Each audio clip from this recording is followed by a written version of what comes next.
दोस्तों आज के हमारे इस वीडियो का टॉपिक है मोटर के मेंटेनेंस के ऊपर। दोस्तों ये क्वेश्चन आपसे इंटरव्यू में पूछा जा सकता है या फिर दोस्तों आप किसी कंपनी के अंदर वर्क कर रहे हैं तो भी दोस्तों ये वीडियो आपके लिए काफ़ी हेल्पफुल होने वाला है। क्योंकि दोस्तों हमारी मोटर के अंदर अगर हम सही से मेंटेनेंस नहीं करेंगे तो दोस्तों क्या होगा, हमारी जो मोटर होगी वो आगे जाके फेलियर हो जाएगी, मतलब हमारी मोटर जल सकती है, खराब हो सकती है। दोस्तों किसी भी चीज़ का मेंटेनेंस करते हैं तो वो इसीलिए करते हैं ताकि उसकी जो लाइफ है उसकी लाइफ क्या अच्छी हो जाए, वो आगे लंबे समय तक चलती रहे। इस वीडियो के अंदर मैं आपको पूरा प्रैक्टिकली बताऊंगा और मैं साथ साथ अपना एक्सपीरियंस भी शेयर करूंगा। तो दोस्तों देखिए, सबसे पहली चीज, हमारे कोई भी चीज हो जैसे मोटर हो या फिर कोई भी उपकरण हो, उसके हम हमारे जो मेंटेनेंस होता है उस मेंटेनेंस को हम तीन भागों में बांट देते हैं। सबसे पहला होता है एक प्रिडिक्टिव, एक होता है ब्रेकडाउन और एक होता है शटडाउन। तो दोस्तों देखो ये क्या है, इसमें डिफरेंस समझ लीजिए। तो दोस्तों देखो, ब्रेकडाउन मेंटेनेंस आपको पता है, जैसे हमारी कोई मशीन है ना, जैसे हमारी कोई मशीन है, उस मशीन में हमारी एक मोटर लग रही है, ठीक है, हमारी एक मोटर लग रही है और हमको पता चला कि हमारी जो मोटर है वो मोटर एकदम से खराब हो गई है ना, एकदम से हमारी मोटर खराब हो गई, यानी उसकी वाइंडिंग पूरी तरीके से जल गई। उस समय हैंड टू हैंड हमारी मशीन उसी समय बंद हो जाएगी। तो दोस्तों वो जो कहलाएगा वो कहलाएगा हमारा ब्रेकडाउन मेंटेनेंस। तो उस समय हम क्या करेंगे, और हम क्या करेंगे, फटाफट से दूसरी मोटर लाएंगे और वहां लगाएंगे और हमारे ब्रेकडाउन मेंटेनेंस को बंद करेंगे, ठीक है। तो यही होता है। एक होता है दोस्तों शटडाउन।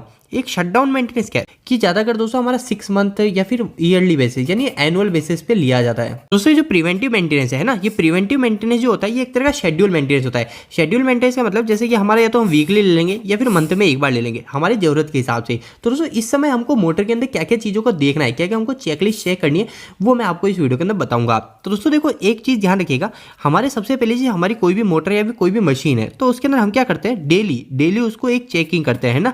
डेली हमारे जब भी हम प्लांट के अंदर राउंड लगाए जाते हैं तो हम क्या करते हैं, डेली उसको मोटर को देखते हैं। तो दोस्तों उस समय हमको क्या, कोई भी मोटर है तो उसको हमको विजुअल चेक करना चाहिए। विजुअल चेक में क्या करेंगे, यानी हमारी आंखों से हम उसको देखेंगे तो क्या क्या देख सकते हैं हम, एक तो उसकी वाइब्रेशन देखेंगे, कहीं हमारी कोई मोटर में वाइब्रेशन तो नहीं आ रही, क्योंकि वाइब्रेशन हमको हल्की फुल्की महसूस हो जाएगी। इसके अलावा अगर हमारी मोटर के आसपास से कोई नॉइज तो नहीं आ रही, वो भी चीज हम देखेंगे। और तीसरी चीज देखेंगे हम दोस्तों हमारा टेम्परेचर, कि हमारे जो मोटर है उसका कहीं टेम्परेचर ज्यादा तो नहीं बढ़ गया। टेम्परेचर के लिए दोस्तों अगर हम वहां पे टेम्परेचर नहीं देख सकते, हमारी मोटर का वेंटिलेशन देखना चाहिए। मतलब दोस्तों हमारी जो मोटर है उस मोटर को बराबर हवा तो मिल रही है, हवा नहीं मिल पा रही, तो वो चीज हमको देखनी चाहिए। तो दोस्तों प्रिवेंटिव मेंटेनेंस जो है वो दो भागों में बांट दिया जाएगा। एक बांट दिया जाएगा दोस्तों जो कहलाएगा फ्रीक्वेंटली। फ्रीक्वेंटली का मतलब दोस्तों जो हमारे जो वीक में एक बार मेंटेनेंस ले रहे हैं या फिर मंथ में ले रहे हैं वो हो जाएगा हमारा फ्रीक्वेंटली। और एक और हो जाएगा दोस्तों हमारा 6 मंथ में एक बार, या फिर जो ईयरली होता है, ठीक है, ईयरली या फिर 6 मंथ। तो इसके अंदर दोस्तों हमको दोनों के अंदर अलग अलग एक चेकलिस्ट बनानी है। पहले हम वीकली की बात कर लेते हैं कि हम हफ्ते में एक बार या फिर महीने में एक बार हमारी मोटर के अंदर क्या क्या चेक करेंगे, वो चीज हम देख लेते हैं। तो दोस्तों नंबर 1 जो चीज है वो हमको हर हफ्ते या फिर हर महीने देखनी चाहिए, वो है दोस्तों हमारी मोटर के अंदर सबसे इंपॉर्टेंट जो है वो है लूज कनेक्शन। तो दोस्तों मैं आपको चेकलिस्ट बताने से पहले मैं आपको कुछ स्टडी बता दूं कि हमारी मोटर जलती किस कारण से है, अधिकतर हमारी मोटर किस कारण से चलती है। तो दोस्तों हमारी जो स्टडी है 46% जो हमारी मोटर जलने के चांस होते हैं वो हमेशा बेरिंग प्रॉब्लम होता है, ठीक है, बेरिंग के प्रॉब्लम हो सकता है। अगर मोटर जली उसमें 46% हमारी मोटर बेरिंग की प्रॉब्लम से ही जलती है।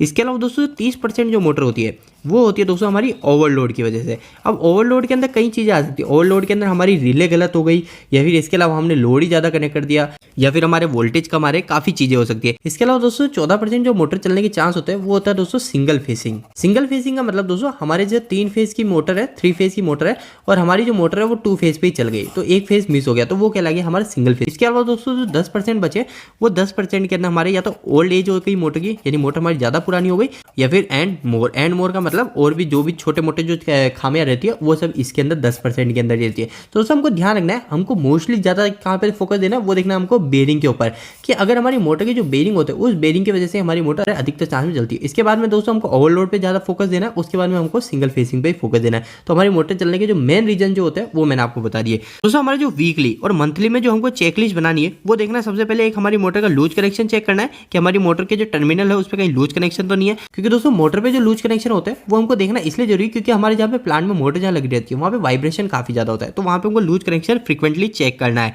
यानी वीकली या फिर मंथली। इसके अलावा दोस्तों सेकंड चीज हमको देखनी है, कोई डस्ट या फिर कोई ऑयल तो आसपास गिरा हुआ नहीं है, तो उस चीज का भी हमको ध्यान रखना है। इसके अलावा दोस्तों थर्ड पॉइंट जो देखना है वो देखना है ऑयल और लुब्रिकेशन लेवल जो कि है वो बराबर है नहीं है। अब ये ऑयल और लुब्रिकेशन लेवल हमारे गियर बॉक्स का भी हो सकता है, हमारी मोटर के अंदर ग्रीसिंग का जो पॉइंट होता है उसका भी देखना है कि अगर हमारा उसका ग्रीसिंग का पीरियड हो गया तो वो ग्रीसिंग करा या नहीं करा, तो वो चीजें हमको इसके अंदर देखना है।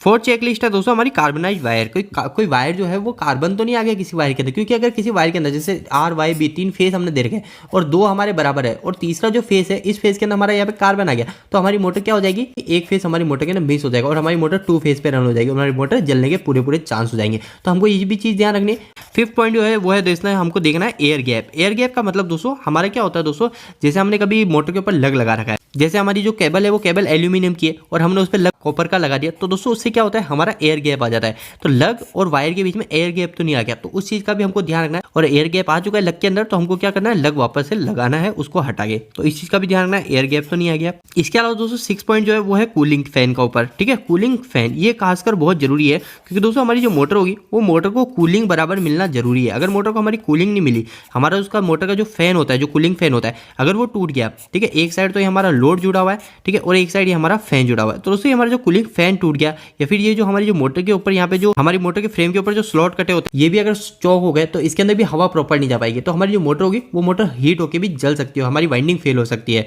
इसके अलावा दोस्तों 7 पॉइंट हमको हीट अप चेक करना है। ठीक है, हमारी मोटर कहीं ज्यादा गर्म तो नहीं हो रही, वो चीज चेक करनी है। और 8 पॉइंट जो है हमारा फ्रिक्वेंटली चेक का, वो है दोस्तों हमारा मोटर का करंट चेक करना है। ठीक है, मोटर का कहीं करंट अनबैलेंस तो नहीं है, वो चीज चेक करनी है। तो दोस्तों ये हमारा जो है ये वीकली बेसिस और मंथली बेसिस पे चेक किया जाएगा कि इसमें से कोई प्रॉब्लम तो नहीं है। अब दोस्तों 6 मंथ के अंदर हमको एक बार क्या चेक करना है, फिर ईयरली बेस पे जो हमारा एनुअल मेंटेनेंस लिया जा रहा है उसके अंदर हमको क्या क्या चेक करना है। इसके अंदर दोस्तों फर्स्ट चेकलिस्ट बनेगी, वो कहलाएगी हमारी मेगर की। ठीक है, मेगर हमारी मोटर का हम मेगर करेंगे। मेगर के अंदर दोस्तों हम क्या क्या चेक कर लेंगे, हमारी मोटर का हम तो एक तो इंसुलेशन चेक कर लेंगे कि हमारी मोटर का इंसुलेशन तो सही है। इसके अलावा हमारी मोटर के हम रेजिस्टेंस भी चेक करेंगे कि हमारी मोटर के जो रेजिस्टेंस है वो रेजिस्टेंस कहीं अनबैलेंस तो नहीं हो गए।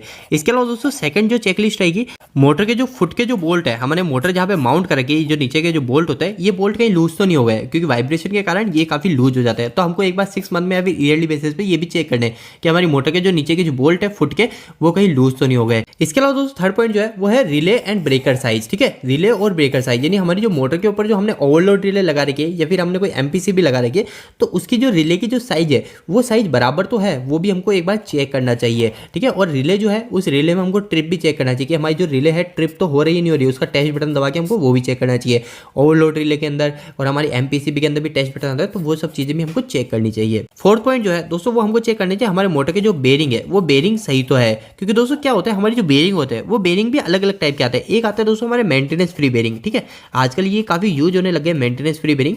ये जो बेरिंग होते हैं इनकी लाइफ काफी ज्यादा होती है, इनकी लाइफ करीब 10,000 से 40,000 घंटे तक होती है, जो कि काफी ज्यादा होती है। तो हमको देखना है कहीं हमारे मेंटेनेंस फ्री बेरिंग लग रहे हैं तब तो कोई दिक्कत नहीं आती है, फिर भी हमको ईयरली बेसिस पे एक बार चेक करना चाहिए, क्योंकि ये जो मेंटेनेंस फ्री बेरिंग होते हैं इनकी जो लाइफ होती है इनकी लाइफ 2 से 3 साल के आसपास रहती है। फिर भी दोस्तों हमको ईयरली बेसिस पे इसको चेक करना चाहिए। और हमारी जो बेरिंग होती है, बेरिंग की भी चेकलिस्ट होती है कि हमारे कितने घंटे के बाद बेरिंग को वापस से लुब्रिकेशन देना है, तो वो चीजें भी हमको देखनी है।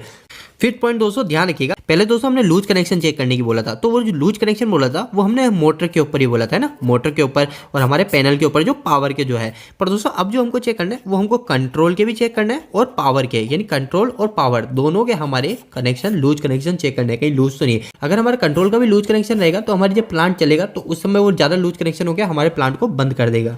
इसके अलावा दोस्तों लास्ट पॉइंट जो है वो हमको चेक करना है, वो देखना है हमारी मोटर का जो अलाइनमेंट है वो अलाइनमेंट प्रॉपर है या नहीं है, क्योंकि दोस्तों अगर मोटर हमारी डिसअलाइनमेंट हो जाएगी तो हमारी मोटर क्या हो, हमारी मोटर ओवरलोड पे चलेगी, हमारे साउंड भी टूट सकती है, ऐसी कई प्रॉब्लम आ सकती है। तो दोस्तों मैंने कुछ ये इंपॉर्टेंट पॉइंट बताए, इनको चेक करके आप अपनी मोटर को फेल होने से बचा सकते हैं। दोस्तों अगर आप इलेक्ट्रिकल या फिर मैकेनिकल फील्ड के अंदर पढ़ाई या फिर जॉब कर रहे हैं और इससे जुड़ी जानकारी और लेना चाहते हैं, तो दोस्तों हमने एक वेबसाइट स्टार्ट करी जिसका नाम है www.engineeringdost.com। दोस्तों इस वेबसाइट पे आपको काफी अच्छे हिंदी में इलेक्ट्रिकल और मैकेनिकल से जुड़े आर्टिकल मिलेंगे। और दोस्तों यहाँ पे जो आपको सारे आर्टिकल मिलेंगे वो इतने आसान शब्दों में होंगे कि यहाँ पे कोई 8वीं 10वीं क्लास के लड़के भी जाके इनको पढ़ते हैं तो वो भी अच्छे से इलेक्ट्रिकल मैकेनिकल समझ जाएंगे। तो दोस्तों एक बार आप हमारी वेबसाइट से जरूर जुड़िए, इसका लिंक आपको इसी वीडियो के डिस्क्रिप्शन बॉक्स में मिल जाएगा। और दोस्तों आपको वेबसाइट कैसी लगी प्लीज वहाँ पे कमेंट बॉक्स में कमेंट करके जरूर बताइएगा। दोस्तों आपको यह वीडियो कैसा लगा, इस वीडियो को लाइक करके जरूर बताएं। अगर आपका कोई भी सवाल इस वीडियो के प्रति या फिर इलेक्ट्रिकल से जुड़ा है तो आप मुझे नीचे कमेंट बॉक्स में कमेंट करके पूछ सकते हैं। इलेक्ट्रिकल की वीडियो अगर आप हिंदी में देखना पसंद करते हैं आज ही हमारे चैनल को सब्सक्राइब कर लीजिए। आज के लिए इतना ही, धन्यवाद।